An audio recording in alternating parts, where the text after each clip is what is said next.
Hydrogen, helium, lithium, beryllium, boron, carbon, nitrogen, oxygen, fluorine, neon, sodium, magnesium, aluminium, silicon, phosphorus, sulphur, chlorine, argon, potassium, calcium, scandium, titanium, vanadium, chromium, manganese, iron, cobalt, nickel, copper, zinc, gallium, germanium, arsenic, selenium, bromine, krypton, rubidium, strontium, মিউটন, zirconium, niobium, molybdenum, টেকনিয়াম, ruthenium, rhodium, palladium, silver, cadmium, indium, tin. আসসালামু আলাইকুম। আজকে আমরা নবম দশমের রসায়নের চতুর্থ অধ্যায় করব। চতুর্থ অধ্যায়ের নাম হচ্ছে পর্যায় সারণী। সব থেকে আমি বলতে পারি এই অধ্যায়টা গুরুত্বপূর্ণ রসায়নের। এই অধ্যায়টা যদি কেউ ভালো করে আয়ত্ত করতে পারে তাহলে তার জন্য রসায়ন বা কেমিস্ট্রি খুব সহজ হয়ে যায়। আচ্ছা, আমরা কয়েকটি পার্ট করব এই চতুর্থ অধ্যায়ের জন্য। সব কয়টি পার্ট যদি তোমরা দেখতে পারো তাহলে আশা করি রসায়ন তোমাদের জন্য অনেক সহজ হবে এবং তোমরা খুব ভালো বুঝবে। পর্যায় সারণীতে আমরা জানি যে মোট 118টি মৌল আছে। তো এই 118টি মৌলের মধ্যে 98টি হচ্ছে প্রাকৃতিকভাবে পাওয়া গেছে আর 20টি কৃত্রিমভাবে তৈরি। তো এই মৌলগুলো যার যত ভালো মুখস্থ থাকবে, যত ভালোভাবে তোমরা আয়ত্ত করতে পারবা, তত ভালো তোমরা এই চতুর্থ অধ্যায়টি বুঝতে পারবে এবং তত ভালোভাবে সমাধান করতে পারবে। প্রশ্ন বা ইলেকট্রন বিন্যাস সব ভালোভাবে তোমরা সমাধান করতে পারবা। এজন্য দরকার হচ্ছে মুখস্থ করা। যদিও এটা বিভিন্ন সূত্রের মাধ্যমে এই পর্যায় সারণী আমরা মনে রাখতে পারি। প্রথম গ্রুপে কিন্তু 7টি মৌল আছে। দেখো, 1টা 2টা 3টা 4টা 5টা 6টা 7টা। এটাকে মনে রাখার নিয়ম এভাবেই অনেকেই মনে রাখে। হাইলিনা করিব রোবাকে ক্রস ফায়ার, এই সূত্র দিয়ে মনে রাখে। দ্বিতীয় নম্বর এখানে আছে এস আর, তারপরে হচ্ছে বেরিয়াম আছে BA, আর আছে হচ্ছে রেডিয়াম, এটা RA। তাহলে এই দ্বিতীয় গ্রুপকে আচ্ছা, এই দ্বিতীয় গ্রুপকে সূত্রের মাধ্যমে কিভাবে মুখস্থ করা যায়? বিরিয়ানি মুগলাই কাবাব সাজিয়ে বাটিতে রাখো। বিরিয়ানি মুগলাই কাবাব সাজিয়ে বাটিতে রাখো। আচ্ছা, মনে রাখার জন্য তোমরা এভাবে 13 নম্বর গ্রুপের মৌলগুলোকে এভাবে মনে রাখতে পারো যে বাবা এলো গেল ইন্ডিয়া তাইওয়ান। 14 নম্বর গ্রুপের মৌলগুলোকে এভাবে মনে রাখতে পারো, কয়লা সুতে গেলে সোনা পাবে। 15 নম্বর গ্রুপের মৌলগুলো এভাবে মনে রাখতে পারো, নাহারের পাশে আছে সাহেব বিবি। তারপর 16 নম্বর গ্রুপের মৌলগুলো তোমরা মনে রাখতে পারো, ওসি ছিল টেলিফোনে। ওসি ছিল টেলিফোনে।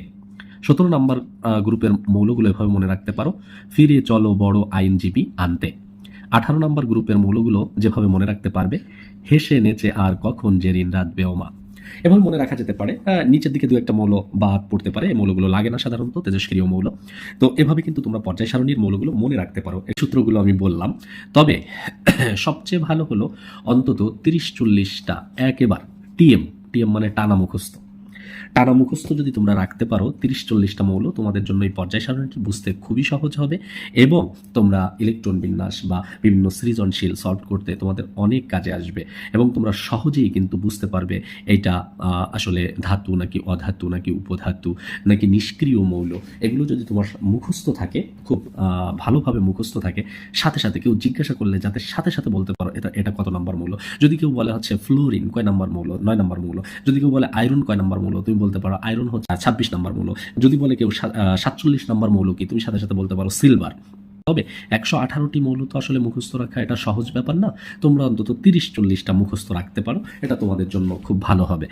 যেমন এভাবে মুখস্থ রাখতে পারো, hydrogen, helium, lithium, beryllium, boron, carbon, nitrogen, oxygen, fluorine, neon, sodium, magnesium, aluminium, silicon, phosphorus, sulphur, chlorine, argon, potassium, calcium, scandium, titanium, vanadium, chromium, manganese, iron, cobalt, nickel, copper, zinc, gallium, germanium, arsenic, selenium, bromine, krypton, rubidium, strontium, মিউটন, zirconium, niobium, molybdenum, টেকনিয়াম, ruthenium, rhodium, palladium, silver, cadmium, indium, tin, tellurium, iodine, xenon, সালজাম। আমি কিন্তু বই হয়তো আমার খোলা আছে, কিন্তু আমি কিন্তু দেখে বলি নাই, মুখস্থই বলছি, কারণ দেখেও এত দ্রুত বলা যায় না। এটা আমার সম্পূর্ণ মুখস্থ আছে।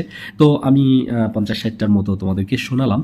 তবে তোমরা 30-40টা মুখস্থ রাখলেই তোমাদের জন্য সুবিধা হবে।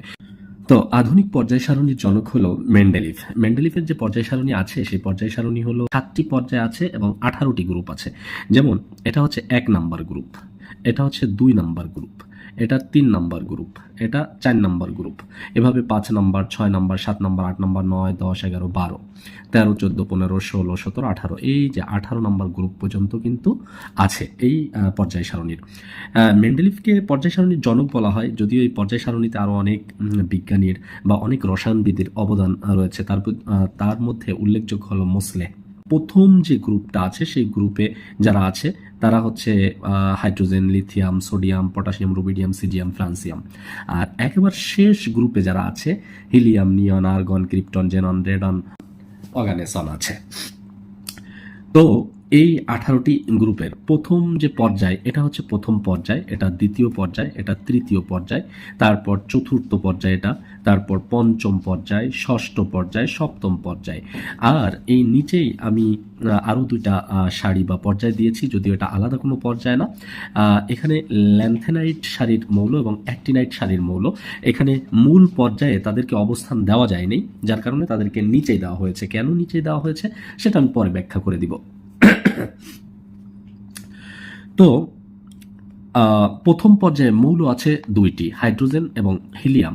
তাহলে প্রথম পর্যায়ে মৌল আছে হচ্ছে দুইটি, দ্বিতীয় পর্যায়ে মৌল আছে 8টি, তৃতীয় পর্যায়ে 8টি, চতুর্থ পঞ্চম এই দুটি পর্যায়ে আছে 18টি করে মৌল আছে, 18টি। আর ষষ্ঠ এবং সপ্তম পর্যায়ে এখানে 32টি করে মৌল আছে। কারণ এই ষষ্ঠ এবং সপ্তমে এখানে 55, 57, 57, এই যে 57, আর এখানে হচ্ছে 89 থেকে শুরু। এই যে এখানে 15টি মৌলের স্থান দেওয়ার কথা ছিল, যাদের পর্যাবৃত্ত ধর্ম একই, কিন্তু একটি স্থানে 15টি মৌলের স্থান দেওয়া আসলে সম্ভব না। 2Dতে অন্তত সম্ভব না, 3Dতে হয়তো সম্ভব ছিল। যাই হোক, বই তো আমাদের 2D, এজন্য এখানে 57, এই যে 57 নাম্বার মৌল থেকে 71 নাম্বার মৌল পর্যন্ত এই 15টি মৌলকে এই যে নিচে স্থান দেওয়া হয়েছে, যেটা আমি বলতেছিলাম যে নিচে কেন স্থান দেওয়া হয়েছে ওদেরকে, কারণ এই জায়গাটা এই 57 নম্বর মৌল থেকে 71 পর্যন্ত মৌল, এই 15টি মৌল এই স্থানে বসার কথা, কিন্তু একটি স্থানে 15টি মৌলকে জায়গা দেওয়া যাবে না, বিধায় তাদেরকে কিন্তু নিচে দেওয়া হয়েছে, যাদের ধর্ম, বর্ণ বা যাদের পর্যাবৃত্ত ধর্ম অনেকটাই একই। আর সেম ভাবে 89 নাম্বার থেকে 103 নাম্বার পর্যন্ত আরও 15টি মৌলকে কিন্তু নিচে স্থান দেওয়া হয়েছে। এদেরকে এই জায়গায় স্থান দেওয়া যায় নাই, কারণ এই 15টি মৌলের ধর্ম প্রায় একই। যাই হোক, তো এই জন্য এখানে বাকি 17টি, এই 18টি থাকার কথা। এখান থেকে শুরু হয়ে প্রথম গ্রুপ থেকে, এই প্রথম গ্রুপ থেকে 1 নম্বর গ্রুপ থেকে 18 নম্বর গ্রুপ পর্যন্ত 18টি মৌল থাকার কথা, কিন্তু 18টি নেই। এখানে যেহেতু 15টি মৌলকে নিচে স্থান দেওয়া হয়েছে, এই জন্য কিন্তু 17টি মৌল আছে, আর এই 15টি মোট 32টি মৌল। তাহলে ষষ্ঠ এবং সপ্তম পর্যায়ে আমরা বলতে পারি 32টি করে মৌল আছে। আশা করি তোমরা বুঝবে।